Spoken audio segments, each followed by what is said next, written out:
50 वर्षानंतर 7-12 उतार्यामध्ये 11 महत्त्वाचे बदल हे करण्यात आलेले आहेत। हे नेमके बदल कोणते आहेत त्याबद्दल मी सविस्तर सांगतोच, पण त्याआधी आम्ही कास्तकारला नक्की फॉलो करा। तर गाव नमुना 7 मध्ये आता गावाचा कोड क्रमांक दिसतो। लागवडी योग्य व पोटखराब क्षेत्र हे स्वतंत्रपणे दाखवले जातात। नवीन क्षेत्रमापन पद्धतीनुसार शेतीसाठी हेक्टर चौरस मीटर वापरला जातो। तर खातेदारांच्या नोंदणीमध्ये खाते क्रमांकाची जी स्पष्टता आहे त्यामध्ये सुद्धा बदल करण्यात आलेले आहेत। प्रलंबित फेरफारांसाठी स्वतंत्र नोंद आता ठेवली जाते आणि सर्व जुन्या फेरफार क्रमांकांसाठी वेगळा रकाना सुद्धा तयार करण्यात आलेला आहे।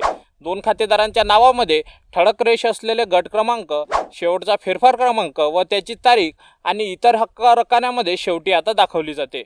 बिनशेती क्षेत्रासाठी चौरस मीटर हेच एकक राहणार असून जुडी व विशेष आकारणी रकाने हे काढून टाकण्यात आलेले आहे।